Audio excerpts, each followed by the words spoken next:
Hello and welcome to the History with Jackson podcast.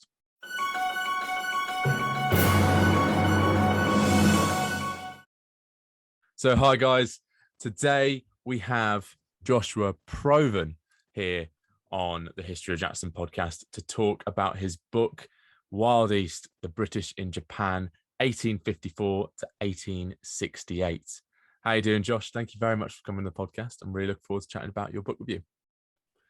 I'm doing well, Jackson. Thanks for having me. I'm looking forward to it too. Well, I must say I really enjoyed the book. It was really informative, really educational, and a part of history that I've never looked at before. So it's really, really eye-opening. But how did you come to be interested in this? It's such a niche topic as well. But how did you how did you become interested in it?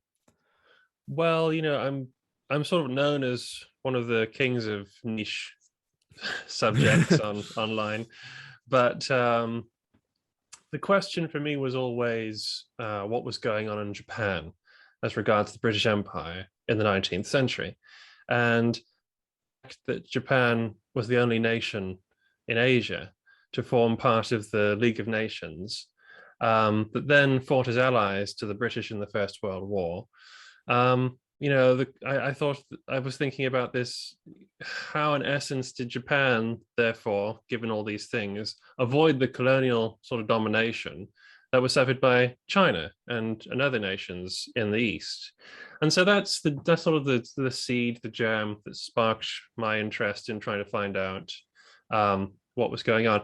So it wasn't just sort of like I thought samurai were cool and stuff like that. But they are. Yeah. No, I think it's really interesting, and they kind of developed and grew into such a powerful nation, and they still are today. But people today find Japan a very foreign and different country, and even like back then, it's very, very different. So how was Japan arranged politically at this point? Mm-hmm. Yeah, simple questions. We love the simple questions that you can just, right. Well, this period is in Japanese history is called the Edo period. It's named after the capital city of Japan then, called Edo, which is modern day Tokyo. The Edo period lasted from around 1603 to 1868, and during that time, the country ran on a sort of feudal model, with an economy based on the rice crop, the extent of which per feudal domain determined the status of the lord who owned the land. So it was a lord who was worth a certain amount of what they called koku, which was the estimated amount of rice it took to feed a man for a day. The guy who had the most of that was considered very powerful. Political power rested with these lords called daimyo, and these lords were traditionally subservient to a minister of state called the shogun. Since the beginning of the Edo period, every shogun had been from the Tokugawa clan. Their government, which sat in Edo, was commonly referred to as the bakufu, which is a sort of a jibe word which refers to the old style military enclosure and references the fact that the shogun was originally a supreme general appointed by the emperor in the old days. The distinction was important because the Tokugawa shoguns therefore derived their power from the will of the emperor, who had been displaced as a political force at the end of the Genpei War in the 12th century, and who resided in great state and mystery in Kyoto, the old capital of Japan. The emperor was, by most political standards, a prop or figurehead by this point. But to be honest, by about 1854, the shogun was kind of looking the same. So I hope that gives you some sort of idea. It's a very big topic, the state of Edo, late Edo period Japan, going into what they call the Bakumatsu, which is the end of the Bakufu. But it's there's a lot you can read about it. The purpose of this book is essentially to get people reading about it. So there's a nutshell for a podcast. Yeah. Anyway. Perhaps a future topic. Hmm. And it's very interesting to see that kind of dynamic change, and you show it very well in your writing of how the shogun kind of loses that power. But when we start looking at this relationship between Britain and Japan, you start by looking at a man called William Adams. So, who was he, and why was he so important to this relationship? Well, William Adams is a sort of a he to when I was researching the book, I met a few people in sort of who are very involved in Anglo-Japanese relations, and they all have a great respect for William Adams because he's sort of where the story begins.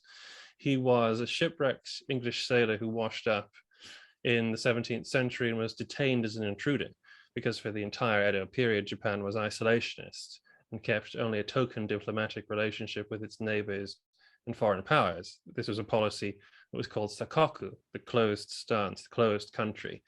This policy was adopted by the first Tokugawa shogun, Tokugawa Ieyasu, and it was continued. Now, this daimyo, Ieyasu, became the patron of William Adams after he learned that Adams could help him build ships. And Ieyasu kept him in comfortable confinement, you might call it, and ordered that he be treated as one of the bushi class, which is to say, one of the noble class allowed to continuously bear arms, which today we call samurai. So that's William Adams. He's important because he starts the story of Anglo-Japanese relations rather than him being integral to any sort of diplomatic overture per se, although some people at the time in the 17th century did think they could get a foot in the door because of him. And it seems quite interesting of how he was brought into that kind of world, especially from a country so isolated. But does this isolation up until 1854, does it characterize the relationship between Britain and Japan? I guess in a way it sort of does, because in that William Adams even remained pretty distant to his own country after he was detained in Japan. The relationship diplomatically between the two countries was cordial, but indeed distant. Only the most formal exchanges of courtesies and presents occurred between the shoguns and the court of St. James through the 17th century. And for the most part, Britain, as it became, I should say, was more interested in America, Africa, and India, and would only take China and Japan into their sights towards the 18th century. So it was a low-key relationship up until the 1850s. The 1850s, really. Okay. And then, so why did this change, and why did Britain want to go out and get a trade deal with Japan?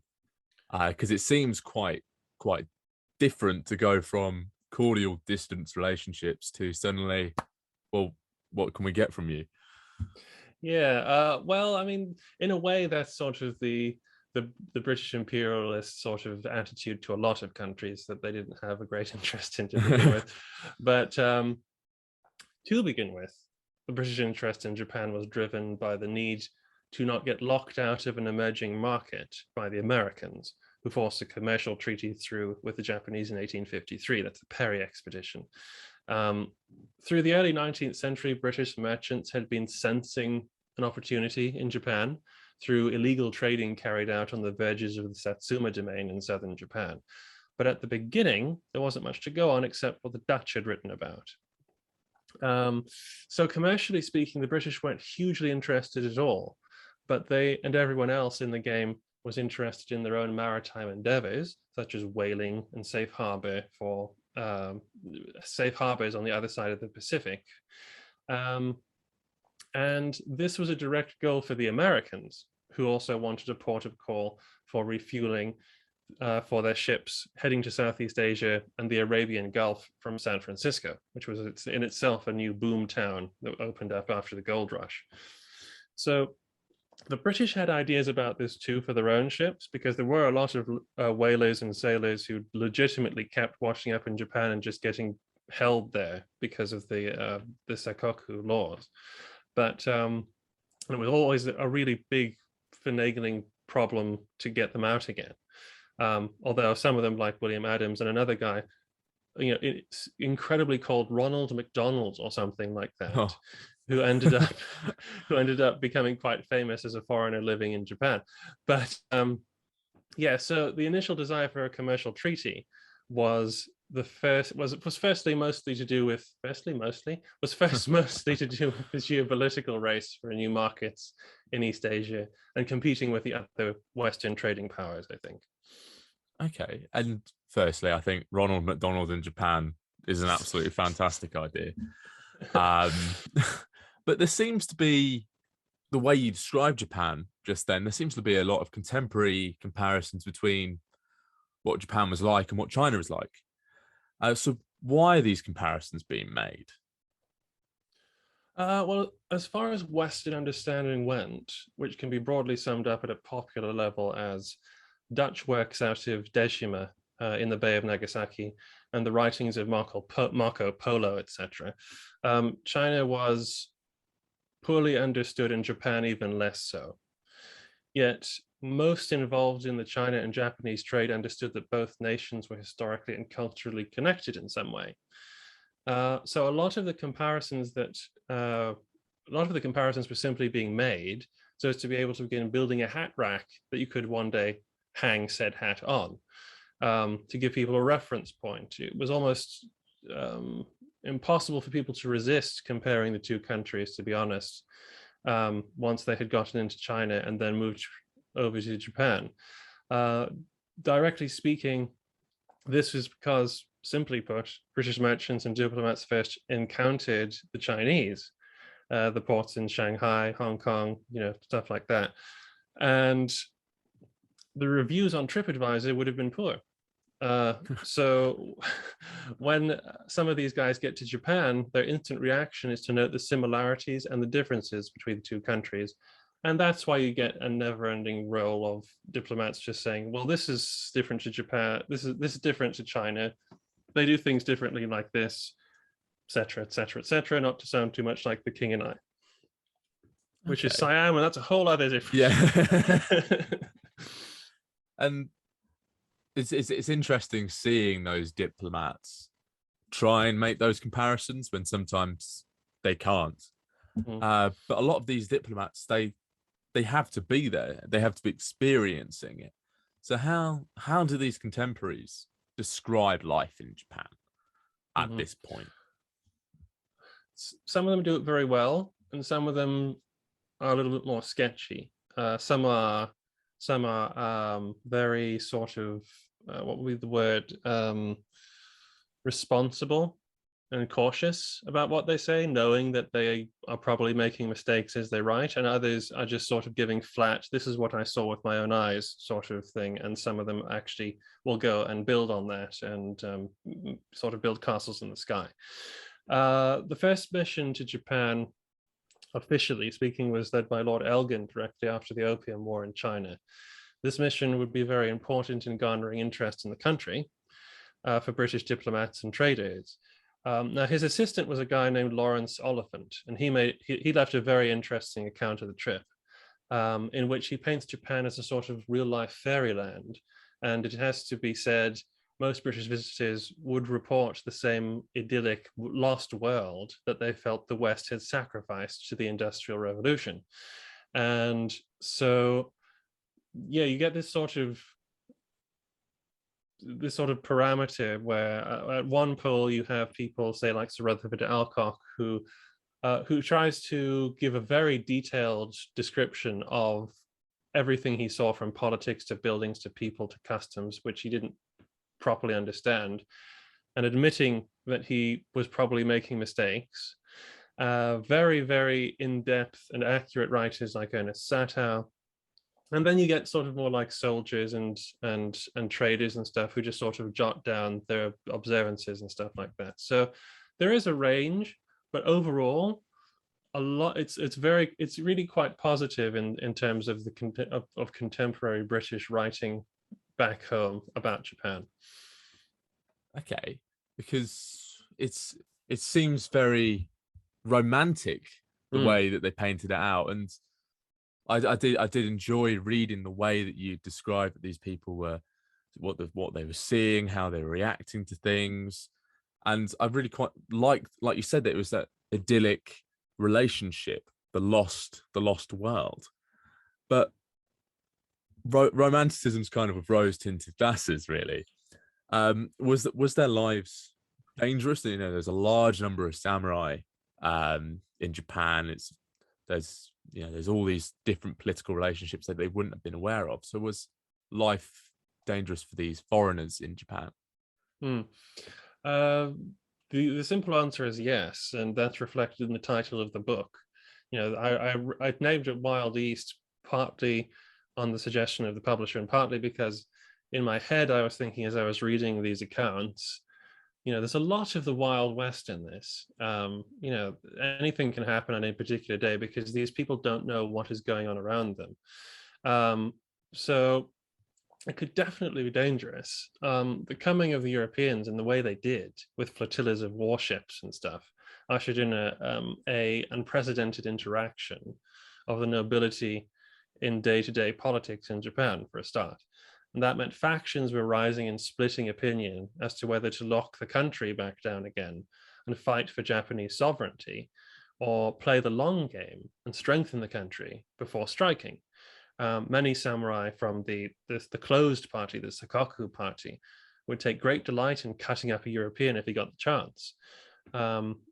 Those who supported the other stance, the Kaikoku camp, the open camp, tried to get on with getting along. So yes, by and large, it was actually thought it was quite a healthy place in terms of diseases and things. You weren't likely to catch something that killed you. Heat stroke was pretty dangerous, but a foreigner was thought to be much more likely to be injured or die in an earthquake or at the hands of a disgruntled bushi or ronin than from disease. So definitely it wasn't a tremendously safe place, and like you say, a lot of the early stuff either just didn't see this danger or chose to ignore it.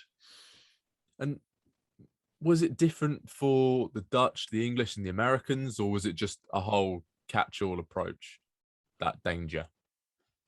Yeah, generally speaking, it was any foreigner, although when it came to the Dutch, because of the history of the Dutch with Japan being the only European nation allowed to interact with Japan in a commercial capacity or diplomatic capacity, for special reasons during the Edo period, they were given a little island in the Bay of Nagasaki to sit on and have a trading post on. The Dutch were given breaks that other Europeans weren't, because at least the Japanese knew a Dutchman was someone that the law said was allowed to be in Japan. I don't know if you picked up that weird noise there a second ago. No. So they knew that the law was okay, and for about 200 years has sort of acknowledged the presence of the Dutch in the country. But all these other guys who came in with their guns rolled out and their big scary ships and such, and going up and bullying the shogun into giving them the unequal treaties, as they called them. The English, the French, the Russians, the Prussians, and all these Europeans who came to get in on the game, they were fair game. These were interlopers. They were foreigners. They were thought of, especially by the warrior classes. A lot of the warrior class, I should say, because it is much more complex.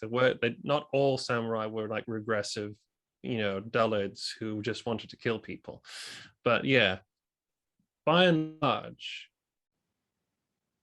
a Frenchman and an Englishman were seen as basically the same evil, and were fair game. And that's probably a view that was shared with most of the world at some Yeah. point. But I completely empathize with that view, that if someone rolled up to my house brandishing a gun at me, I'm not going to treat them as well as someone who just walked in nicely. So I completely see the Japanese perspective on that. Now, in 1846, we have the rise of, and correct me if I pronounce his name incorrectly, Ilnausuk. So Who was Mhm. he, and how did he change and develop Japan? Right. Uh, it's perfectly okay to get mixed up with that name. I got mixed up with that name a great deal. Luckily, Yeah. I had a conversation not too long ago with Leslie Downer, who has written some excellent things about geisha, and she told me how to pronounce it. It's actually something like and obviously we don't say these names aloud very often, so we are going to butcher quite a lot of the language whenever we talk about it. But it's apparently Ii Nasuke. Okay. Um, and he was well, he's the proverbial bull in the china shop. He did he did immense damage to the Tokugawa government, ostensibly in an attempt to save it. He was the son of a powerful daimyo from Ii, which was the place he was from, um, and he wasn't expected to amount to much, but ended up being appointed to a government position called Tairo, which is a sort of dictator figure. And I mean that in the Roman classical sense, where a single guy is given almost absolute power to run the government in times of emergency. So he gets this job coming sort of out of nowhere. And he took the kaikoku stance, which is the open stance. He's the one who wants to, he's of the party that wants to try and play the long game. The Europeans are here. There's no way on earth that we can actually fight a war against them and win. Look what happened to China. Let's just tolerate them. Let's learn how to build those ships. Let's learn how to build those modern guns. And let's strengthen ourselves and then deal with them. But obviously, there were people who didn't agree with that. And he felt the need to remove those people. And in his attempts to both reform the shogunate, the present government, and deal with his opponents, further chaos basically broke out. And rather than unifying Japan and silencing the equally unrealistic voices that called for full-scale war practically, he basically fractured the power of the Bakufu still further by making himself the most powerful man in Japan, by removing everybody else, and just basically disaster is waiting to happen if anything happens to this guy. Okay. And it seems quite powerful. And you touch upon that removal of opposition. Now, as a student of totalitarianism, I was all over this part. Yeah. But you mentioned the Anzai purge. Yeah. So what was this purge, and who did he have removed? Well, he removed an awful lot of people. I mean, the list is really quite long. He removed several important daimyo who were oppositionists to him. His great rival was the daimyo of Mito, which isn't far from Tokyo, isn't far from Edo. He couldn't directly remove him, but he could remove a great deal of his supporters. And he did this in several ways. He had them exiled. He had them confined to their provinces. He had some of them arrested and thrown in jail, and he even executed some of them. So he did this in the Anzai era. That's where the name comes from. There are era names for large chunks of Japanese history, which is too complicated to get into right now. But this period here within the Edo period is called the Anzai, and it was Ii's attempt to remove his enemies in the opposition party because he feared a coup would eventually oust him, as his allies felt pressure to resign or go into retirement, because there's two forces at play here, because everybody wanted him out, all of the opposition party wanted him out of the way, and they were trying to dig at his allies. And he realizing this, if they get rid of the guys who put me here, then I will be removed. So I need to get rid of them first. And so in 1858, he begins arresting vocal opponents, and they grew in number and importance. And like I say, the various ways he did that, I've already said. It was a very dark time, to be honest, and it was not only embedded resentment to the government, but to the pro-foreign faction and the foreigners themselves, because people said, why is this happening to us? Oh yeah, the foreigners came in and caused all this mess, and now we've got crazies in our own country trying to be friends with them and stuff like that. So you've mentioned the Japanese opinion of this wave of repression and violence. What was the foreigners' reaction to this? They because the foreigners didn't really have a clue what was going on in Japan. It was very difficult for them to get a handle on really what was happening. They, to a degree, you see, the reason that people saw the idea, the idyll of Japan, was because that was all they were allowed to see. I go into it in the book. They're very restricted in what they can do. Whenever they go outside, they have to be accompanied by guards and a retinue to keep them away from people and to make sure they don't go places they're not supposed to go. And, you know, British diplomats, French diplomats, whoever diplomats they were all unified in their just irritation that they couldn't get more of a handle on how the Japanese government worked and how the politics worked, so they could understand what was happening in the country. So what they would notice would be the spike in anti-foreign violence and intimidation, demand for weapons in the treaty ports grew, with Japanese bravos keen to kit themselves out with rifles and pistols in addition to their swords, and Europeans also investing in some personal protection, with advisories to the British legation staff being issued not long afterwards for everybody to have a revolver with them whenever they went outside, because the only thing that basically scared a samurai was having a pistol pulled on him, because he knows he's not faster than a bullet, you know, despite what some older Kurosawa movies might have us believe. So yeah, they didn't really know what was going on. They just knew that something was happening that was stirring up opposition to them. And you mentioned this violence and the increased protection that foreigners, particularly the British, had to have at this point. And around this area, we've already mentioned that the Japanese relationship with the foreigners is souring. And there's 2 attacks on British officers. So what happens in these attacks, and how violent are they? Well, there's really quite a lot of attacks to choose from, but I take it you're talking about the attacks on the legations. Yeah. Particularly the Charles Lennox Robinson attack as well. Right. Well, so what happens is there's sort of a few phases. First of all, the legation in Edo at the Temple of Tozenji is attacked by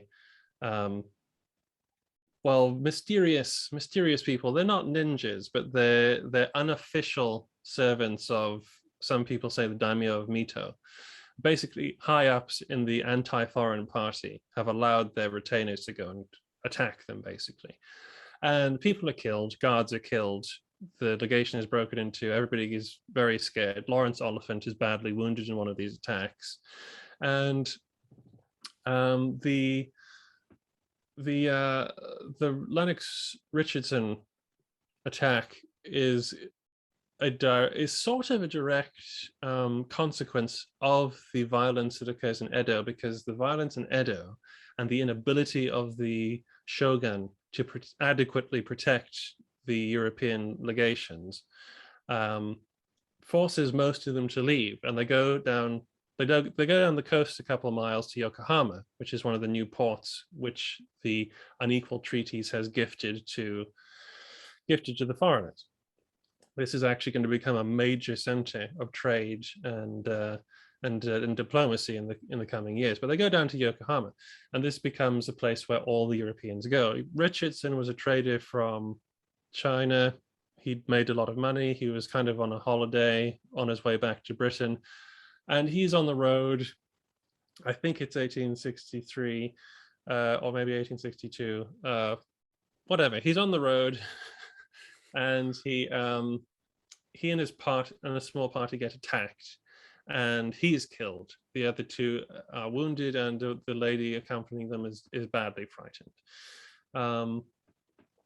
This happens basically because they get in the way of a procession of an important daimyo from the south. I believe he is actually the father-in-law of the daimyo of Satsuma, and it is implied that they're disrespectful in the way they interact with the procession, because in Japan, if a daimyo comes down the road, you're supposed to get off the road and give it a wide berth, and Europeans were technically supposed to be aware of this, but whatever happened, the guards felt that the Richardson had disrespected the daimyo, and it was worth their lives actually to allow such disrespect to occur in their heads. And so all of this anti-foreign sort of hatred and all the politics and stuff boiled over, and they attacked them. They killed him. And those are the two famous incidents of anti-foreign violence that you get at this period in the 1860s. And do these two attacks, do they dramatically change British perspectives on the Japanese or British relationships with the Japanese? Well, their opinion of the Japanese doesn't really change very much. They still think that samurai are terribly dangerous. Anybody with the two-sworded men, they called them, are very dangerous. What it does is it's sort of a provoking incident, which it allows certain diplomatic overtures to have more force than they had before, because it is a legitimate grievance when a bunch of civilians are attacked for apparently no reason because of cultural misunderstandings. So things do definitely change, though, in that Britain now sort of presses on the accelerator a bit. And there's another thing, part of this violence, and that changes this relationship, and that's Naosuke's assassination. So how does that affect things within this period? Well, as I said before, Naosuke was the most powerful man in Japan, and when he was assassinated, the Bakufu, already fairly incapable of preventing anti-foreign violence, was obviously unable to guarantee anybody's safety. And the British, like I say, moved out of Edo into Yokohama, although the Americans did stay longer because they felt that they had nothing to do with the Europeans. But as the British still didn't know how to handle or deal with the government, and still didn't, and even more now, didn't really know who was properly in charge now that he was dead. So what happens is when Naosuke dies is a further destabilization of the government, and a further reason to not trust it if you are of the opposition party, and just a continual muddying of the waters if you're the British consul trying to figure out what's happening and who to complain to even about the Richardson affair.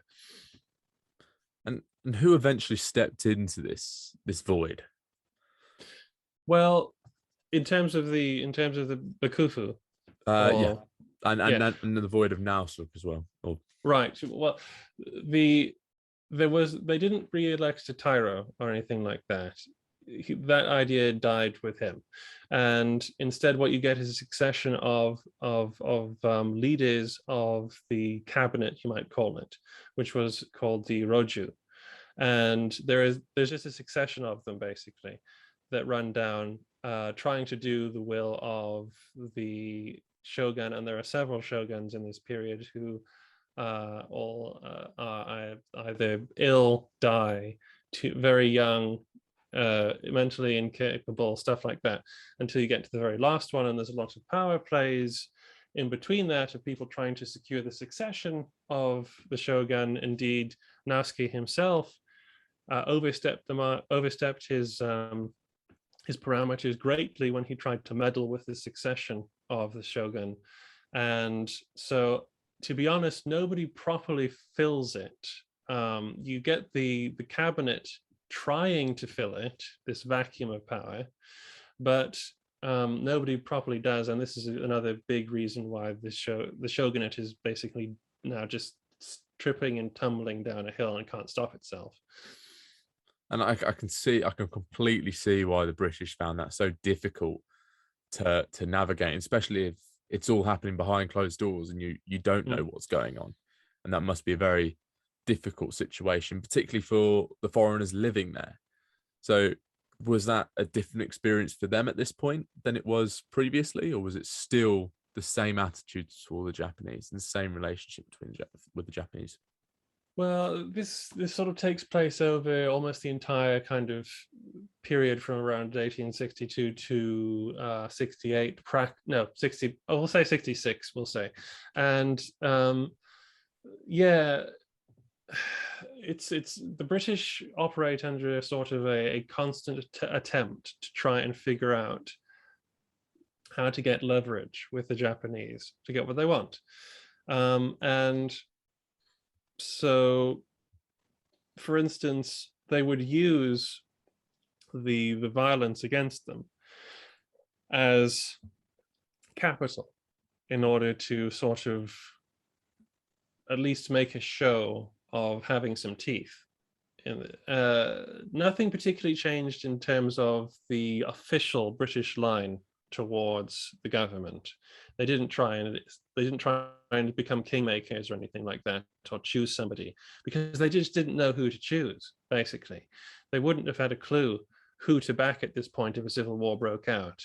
But what they did know how to do is to respond to stuff that happened to them. So when Richardson dies, the guy in charge is the acting consul general St. John Neal, and he does a fairly effective job of bullying the Bakufu into a sort of putting them on the back foot, because he's saying, you've let one of your lords just cut up one of our people. We can't just let that happen. We have to respond to this. And the Bakufu kind of trying to say, well, it was kind of his fault as well. He should have known the law. Doesn't matter. They ask for $25,000, which is around 11 million pounds in today's money, for the death of Richardson, and indeed for the deaths that occurred at the British legation in Edo. And this is the beginning sort of the British getting an idea that they can sort of squeeze stuff out of the Japanese so long as they get an inciting incident. Now, the Bakufu, the shogunate's response to this is to essentially wash their hands of it and say, well, the daimyo did this. This is all his fault. This is Satsuma's problem. We'll mediate it for you if you like, but you really have to get the money out of him. We're not paying you for this. And that leads to some rather messy incidents down the line in fact, open conflict, in fact. And touching on that open conflict you just mentioned, how does that begin? Who had the superior navy force, and what happened at the beginning of this conflict? Well, fighting broke out over the Richardson incident, like I say, and Colonel Neal sent out the British squadron at Yokohama under Admiral Augustus Leopold Coupe to present an ultimatum to Hisamitsu Shimatsu at his capital at Kagoshima, which is in southern Japan and is a very idyllic place. You've probably seen photographs of the city with the volcano right over the bay that constantly dusts it in ash. That's Kagoshima. And in terms of who had the most powerful navy, undoubtedly the Royal Navy, any European navy actually at this point, with steam-powered ships, ironclads, massive breech-loading rifled cannon. They completely outmatched anything the Japanese could put in the water. So when the Satsuma officials prevaricated to the demands being made by the British in this instance, Neal authorized Cooper to take coercive action. First, this was very practical. the admiral seized several valuable cargo ships, which basically was estimated to be worth the amount of indemnity that the British wanted from Satsuma. And the idea was, I guess, to blockade the port until they sort of just broke down and said, "Okay, we'll pay up. Sorry for the death of the guy." But bad weather was rolling in, okay, and the Japanese shore batteries were all manned. Everybody noticed this, and I like to think that it can't have gone unnoticed in those shore batteries in that part of Japan that here was an enemy foreign flotilla sitting off our coast, and here is coming a typhoon. And the last time those circumstances occurred was when the Mongols were trying to attack. So maybe we should take the hint and fight. And they did. Japanese shore batteries opened fire. And Cooper chose to engage them by running close inshore and battering each one stern. The Satsuma gunners fought very bravely. They scored major hits on the flagship, HMS Euryalus, but were eventually silenced. And the town, tragically, was mostly set on fire, possibly deliberately, it's not quite clear, by rockets and shells, with most of it burning down. That being said, Cooper did not land troops destroy the forts or capture the guns after he'd silenced them.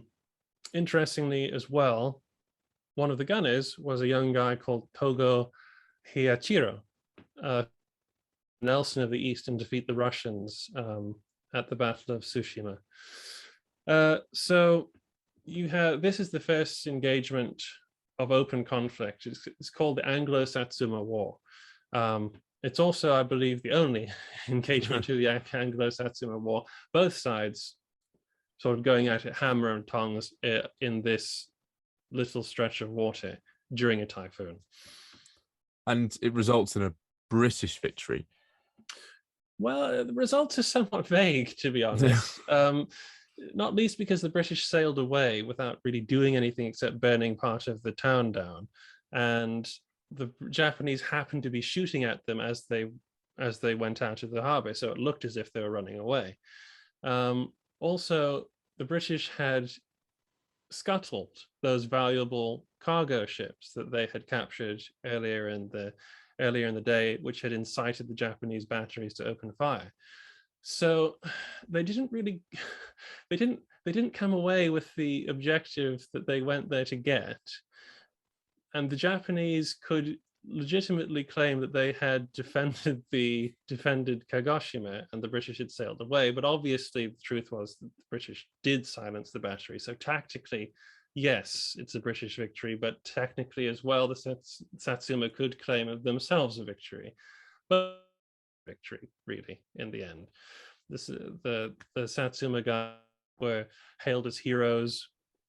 The Bakufu eventually did a deal where they would indemnity or loan the money to pay off the indemnity. Meanwhile, in Britain, the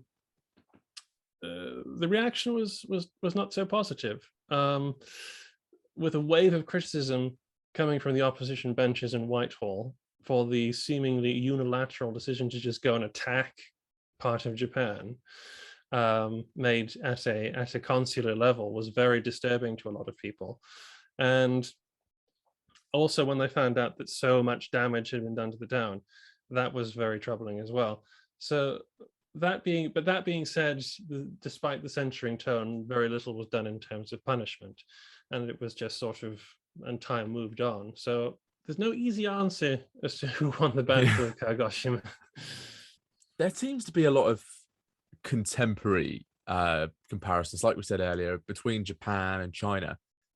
But these comparisons seem to extend to the way that the war was fought, especially with the earlier wars in China. But how did this war with China previously inform the way that the British dealt with the Japanese? Well, it's interesting that the war in China, I mean, it did inform a little of the way the British went about military operations in China, so in Japan. But in a weird way, to begin with at least, it was more important to the Japanese what the British had been doing in China, because when the first treaties were signed, the Americans were obviously already there. And the American consul was, and for some reason I've forgotten his name, which everybody will laugh at because he's actually kind of a famous guy. But yeah, he told the Japanese government, you should basically do as I say. I know how to deal with these people. If you don't, they will do to you what they did to China. And so that colored a lot of how the Japanese thought about what the British could do to them, because they were quite well aware that the supposedly invincible empire of the Qing in China had taken the most awful punishment during the Opium Wars. So there's that. But in terms of scale, they weren't really similar at all. The wars in China were directed against the actual Qing state and the Taiping rebels, and included a substantial commitment of land forces from several European nations, including France. In Japan, the fighting was localized to bombarding the fortress, the seaward fortifications of the daimyos, who had been disowned by the bakufu, by the shogun, people who were in outright opposition to the shogun, who had now espoused the cause of the emperor, and were seen as basically cut off as rebels, practically. As we saw with the Richardson affair and the bombardment of Kagoshima, the shogun couldn't do a blind thing to either stop the British or help out in the situation. So this was definitely due to the fractured nature of Japanese politics at the time, and it seems that the British government was highly reluctant, however, to go to war again over the commercial interests of merchants. This was a very big problem during the Opium Wars. That was mostly done because of the opium trade and trade in general. It didn't want to start another war exactly the same in Japan. So the expenditure of money and thousands of men was not something anybody relished at the time, and some even doubted the army and navy's capability to win a war in Japan without extreme effort, because it's quite a difficult country and high population. And if you try actually fighting the entire nation, you'll unify the entire nation as well. So you couldn't fight the Japanese like you fought the Chinese, is the point. And they didn't. They tried to make sure that any coercive action, in quotes, was done against not the government, but independent rulers. Okay. And these kind of coercive actions, did they ever move on land? Was there any fighting on land that occurred between the British and the Japanese? Yeah, but only in the context of like legation, defense, and landing parties from the fleets. For the most famous one is during the Battle of Shimonoseki in 1864. A large Allied flotilla landed over 1,000 men to destroy the daimyo of Chosu's shore batteries. And in the fighting to take a fortified barrack during the operation, the Naval Brigade of the Royal Navy, specifically those from the companies landed from HMS Euryalus, won 3 Victoria Crosses in the fighting to attack this barrack block, including the first American to ever win a Victoria Cross. And that's remarkable that these men are doing such a lot of fighting to win these, and such acts of bravery to win these awards. But then, remarkably, the attitude shifts from the Japanese. What can you tell me about this shift in attitudes towards foreigners? Yeah, this is generally because the internal politics in Japan distracted and took precedence from anti-foreign activities. It wasn't that suddenly everybody in Japan accepted the foreigners, but that the two opposing factions of the shogun and the emperor now began to see the foreigners with their powerful navies as valuable allies, potential valuable allies.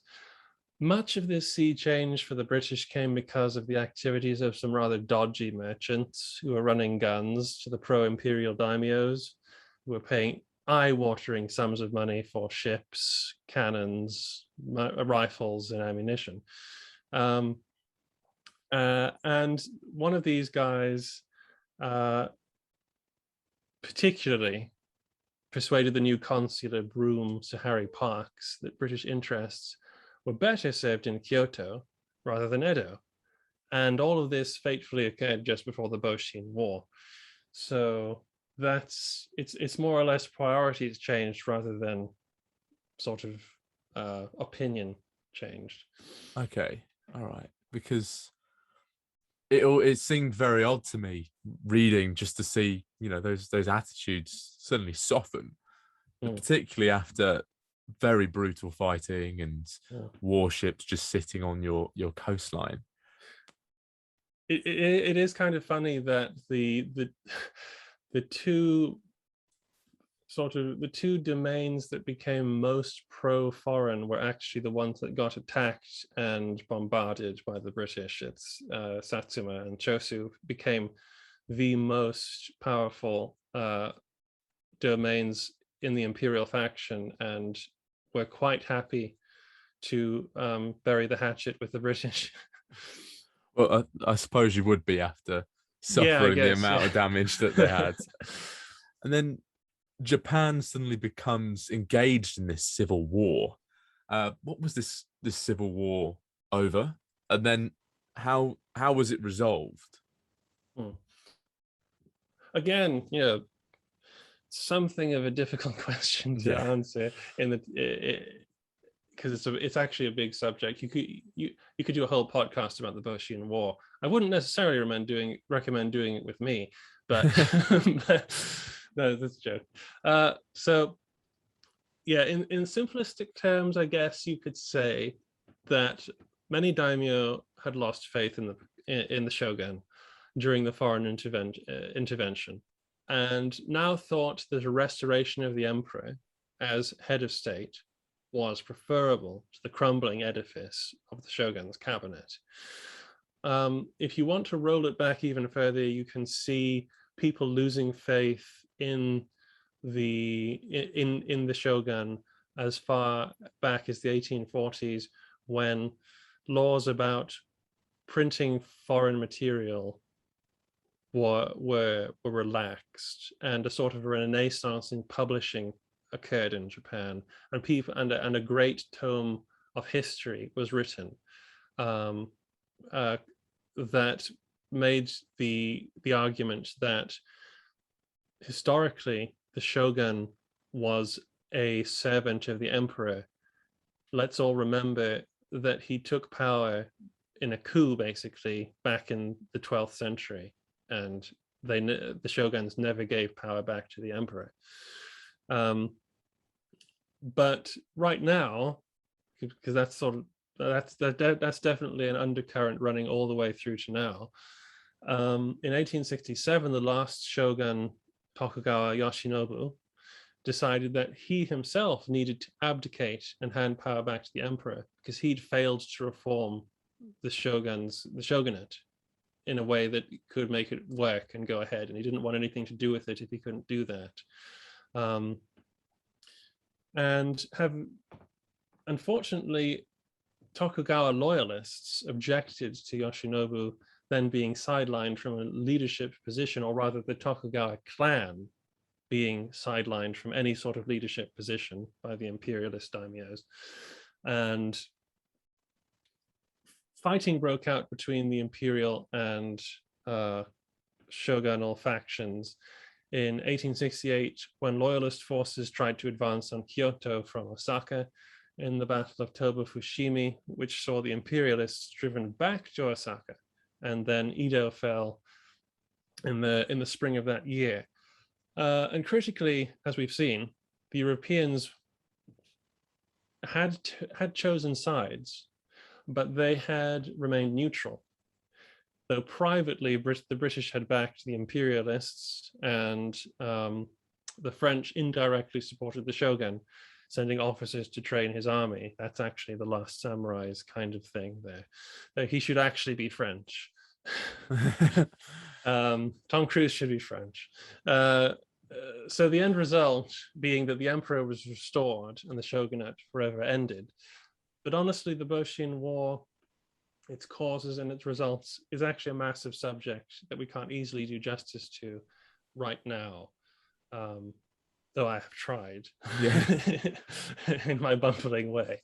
No, it's a very clear and concise way of explaining it and its depth and its complexities. But the emergence of the emperor's actual power, not this symbolic figurehead, how does that change Japan? Because obviously they're going to come with their own set of values and their own views that will mold Japan at that point. Mm-hmm.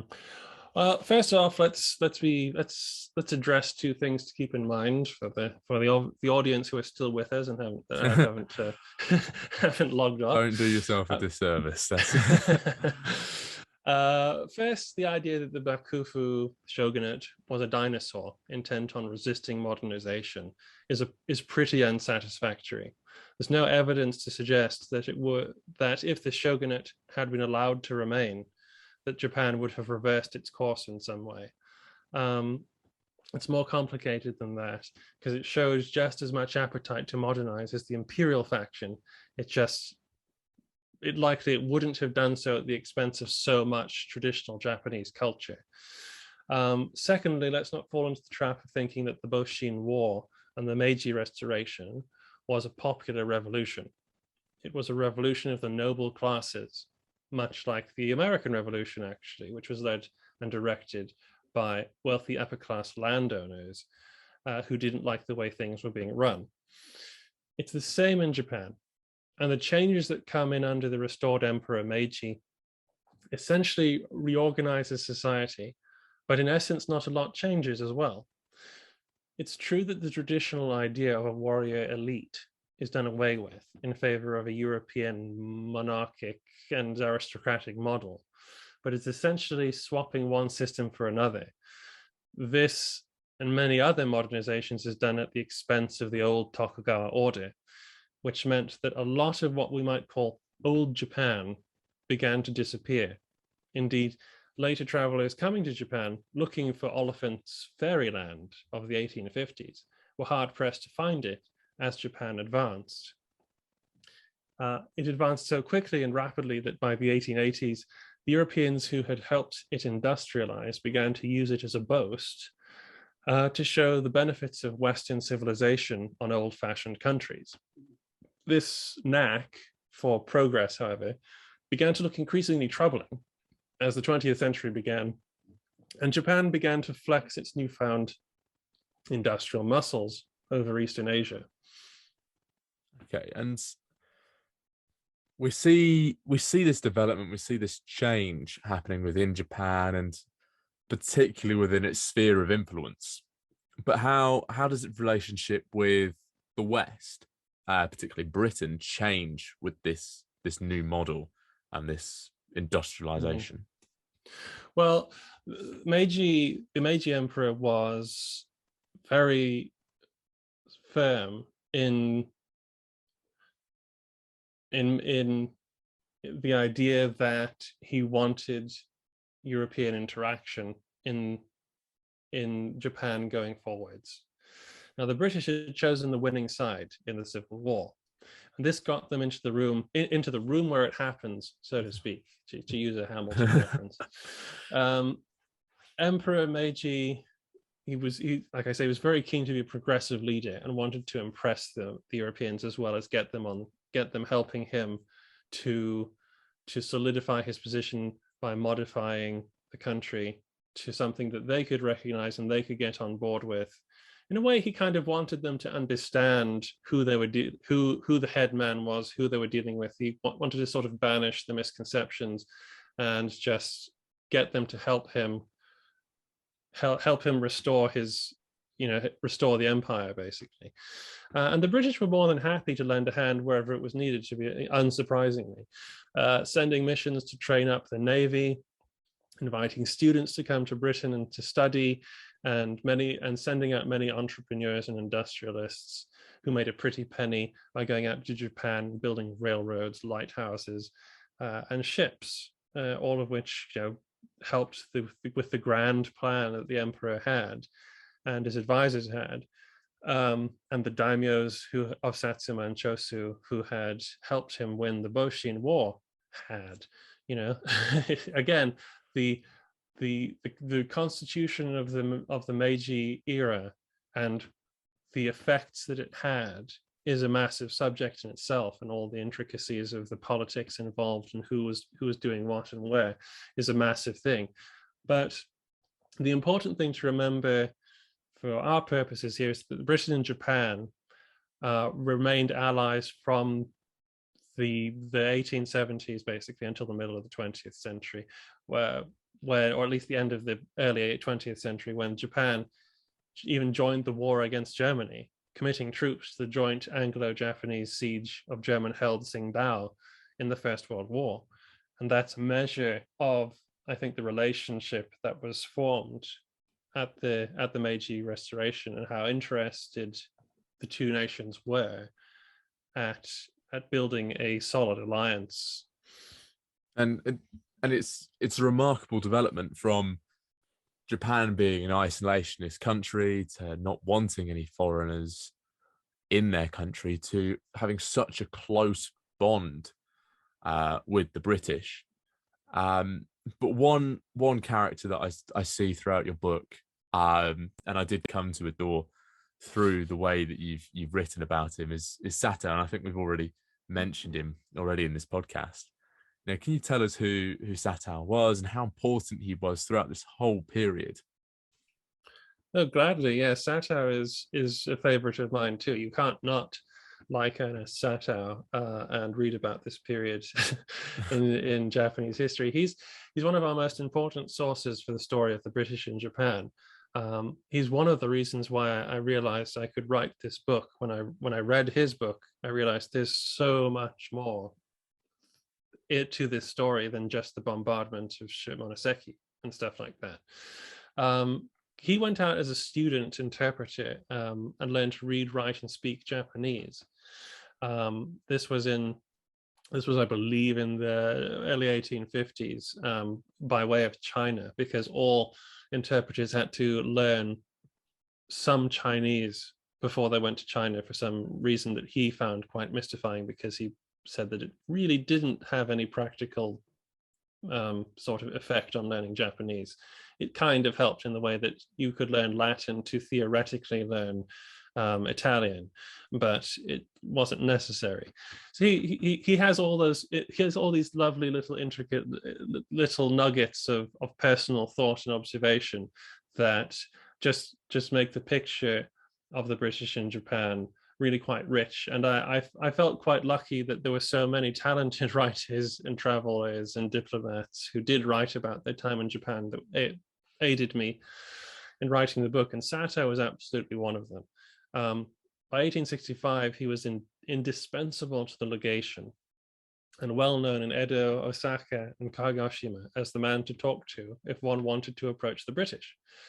He wrote a book, which the book I was talking about before, called A Diplomat in Japan, which is excellent, and it's available, I believe, on Internet Archive and Gutenberg and stuff like that. So you don't even need to pay to read it.